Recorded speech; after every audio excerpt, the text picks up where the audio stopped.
Rame yang pilih nikah di Thailand, termasuk Kis Puan Nurida dan suaminya orang Lombok. Tetapi persoalannya sah ketak sebenarnya, dan bila sah dari sudut agama, bagaimana pula daripada sudut undang-undang?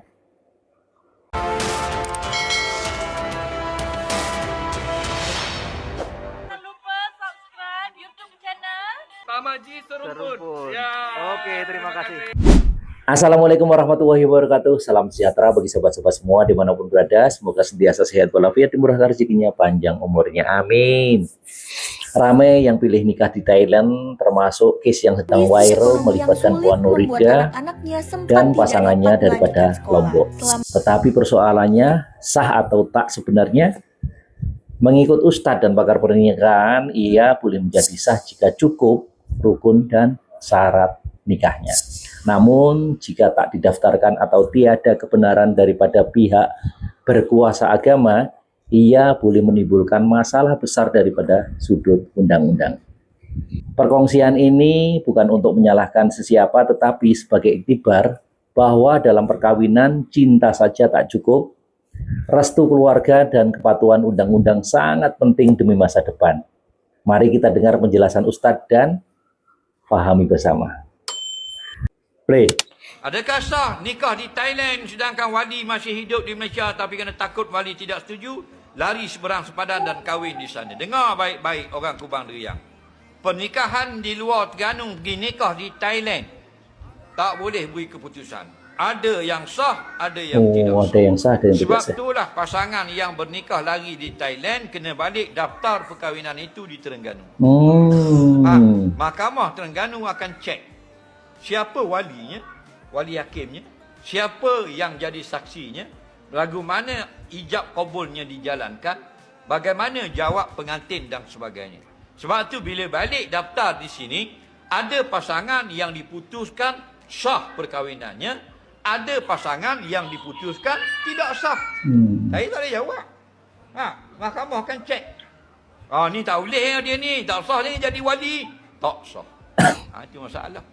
Okey? Cuma bagi pasangan yang sah, bila diputuskan oleh Mahkamah Terengganu, sah, tetap berdosa. Kerana apa? Mereka melakukan 3 kesalahan besar kepada ibu bapa mereka. Mereka menyakitkan hati ibu bapa, mengaibkan ibu bapa dan membuat mereka sedih.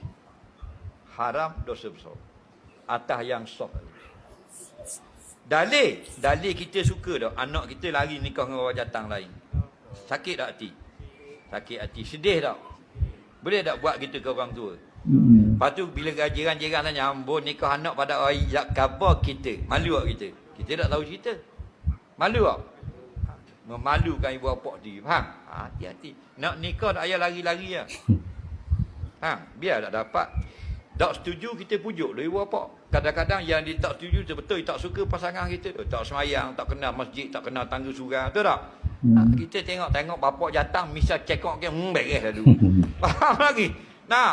Tu tengok hari Rabu tengok, hari orang cerai Mahkamah Syariah. Betul tak? Nikah 2 tahun, nikah 2 bulan, cerai pula dah. Kalau nikah 10 tahun tak pelik. Puas hati. Nikah 6 minggu. Kena cerai. Comel-comel letih budak-budak puang. Kena cerai. Apa kena cerai? Muka comel. Dah mulut macam koka. Jadi kita dah lihat keputusan. Balik daftar di sini baru tahu. Mahkamah akan kata sah. Susah. Korang nak kahwin dengan warga asing? Dengar sini dulu. Hari ini ramai sangat yang nak kahwin dengan warga asing. Nak hidung mancung katanya. Kalau cinta mereka ni direstui, senang. Tapi kalau tak, waktu ni lah nak kahwin dekat Thailand lah, nak kahwin lari lah. Jadi boleh atau tak sebenarnya nak kahwin dengan warga asing dekat Malaysia ni? Boleh. Tapi yang paling penting kena dapat kebenaran daripada Jabatan Immigration Malaysia terlebih dahulu. Ada borang yang perlu diisi dan waktu ni lah pihak immigration akan semak sama ada pasangan warga asing anda tu masuk menggunakan pasport yang sah ataupun tidak. Dan yang paling penting mereka masuk menggunakan visa atau permit jenis yang mana. Sebab tak semua boleh. Kalau pasangan warga asing korang tu masuk menggunakan pas lawatan kerja sementara atau PLKS, memang tak dibenarkan kahwin. Kalau korang kahwin sembunyi-sembunyi atau kahwin sorok-sorok dan kantoi pula, memang confirm pasangan warga asing korang tu akan ditamatkan PLKS-nya dan terendah. berkemungkinan dia akan dihantar pulang ke negara asal. Kalau betul nak kahwin, ikutlah prosedur yang dah ditetapkan oleh Jabatan Immigration Malaysia. Walaupun nampak macam rumit, renyah dengan pelbagai tapisan, dengan background checknya, tapi percayalah apa yang dilakukan oleh Jabatan Immigration Malaysia ni adalah yang terbaik untuk kita rakyat Malaysia. Jangan terkejut kalau ada warga-warga asing ni yang sanggup memperguna, menipu, memperdaya rakyat Malaysia. Waktu ni mereka dah tak kisah dah cantik tak cantik, ramping tak ramping, warga emas pun mereka okey, asalkan mereka boleh Duduk hidup lama. lagi lama dekat Malaysia. Betul, jodoh memang di tangan Tuhan, tapi kita tetap boleh buat pilihan. Ikut prosedur yang dah ditetapkan oleh Kementerian Dalam Negeri dan Jabatan Immigration Malaysia. Jangan disebabkan cinta, kita pula akan jadi mangsa penipuan yang seterusnya. Nak nikah di Thailand, di Indonesia? No. Assalamualaikum, saya Miss Dini, lawyer syariah Rako. Lawyer syariah. Apakah kesan dan risiko sekiranya pasangan yang bernikah di Thailand ataupun di Indonesia tidak mendaftarkan perkahwinan mereka mengikut hukum syarak dan undang-undang di Malaysia? Kesan yang pertama, tidak boleh mendaftarkan kelahiran anak di Jabatan Pendaftaran Negara JPN. Kesan yang kedua adalah isteri tersebut tidak boleh menuntut apa-apa hak di mahkamah syariah seperti permohonan penceraian, permohonan nafkah isteri mahupun permohonan tuntutan harta semencarian. Kesan yang ketiga adalah apabila berlaku kematian, pihak-pihak tidak boleh menuntut apa-apa pemilikan harta mahupun pewarisan harta pusaka mereka. Risiko yang keempat adalah pasangan tersebut boleh didakwa dan dihukum kerana tidak mendapat kebenaran perkahwinan daripada mana-mana pejabat agama mahupun mahkamah mengikut Undang-Undang Malaysia.